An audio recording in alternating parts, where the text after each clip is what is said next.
തന്നെ ഈ ഫയലൊക്കെ പിടിച്ച് ഞാൻ പോകാൻ ഒരുങ്ങി നിൽക്കുന്നത് ഇപ്പൊ സംഭവബഹുലമായ പ്രശ്നങ്ങൾ നടന്നുകൊണ്ടിരിക്കുന്ന കേരള യൂണിവേഴ്സിറ്റിയിലേക്കാണ് കേട്ടോ.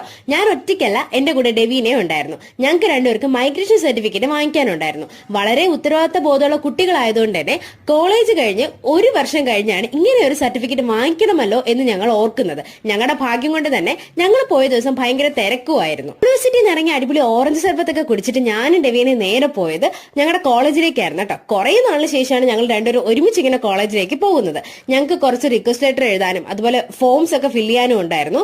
കോളേജിൽ പോയി അവിടുത്തെ ശാരീരിക സൗന്ദര്യമൊക്കെ ആസ്വദിച്ച് ഈ പരിപാടികളൊക്കെ കഴിഞ്ഞപ്പോഴത്തേക്കാണ് ഇനി 2:30 ഞങ്ങൾക്ക് യൂണിവേഴ്സിറ്റിയിലേക്ക് കയറാൻ കഴിയുള്ളൂ എന്ന് ഓർത്തത്. അതുകൊണ്ട് സമയം പാഴാക്കാതെ ഞാനും ഡെവീനെയും വീട്ടിൽ പോയിട്ട് ബാംഗ്ലൂർ ഡേറ്റ്സ് ഒക്കെ കണ്ട് അടിപൊളി ബിരിയാണിയൊക്കെ കഴിച്ചു കേട്ടോ. പപ്പയും ഉണ്ടായിരുന്നു. ഡെവീനെ എനിക്ക് സൂപ്പർ ഐസ്ക്രീം വാങ്ങിച്ചു തന്നു. ഇത് റെഡ് വെൽവെറ്റിന്റെ ഐസ്ക്രീമാണ്. ബാക്കി ഫയൽസ് എല്ലാം കൊണ്ട് സബ്മിറ്റ് ചെയ്തതിനു ശേഷം വീഡിയോക്ക് ഔട്ട്രോ പറയടാന്ന് പറഞ്ഞപ്പോ ഒന്ന് പോവാടാ എന്നും പറഞ്ഞ് ഡെവീന പോയി ഗൈസ്. Bye bye.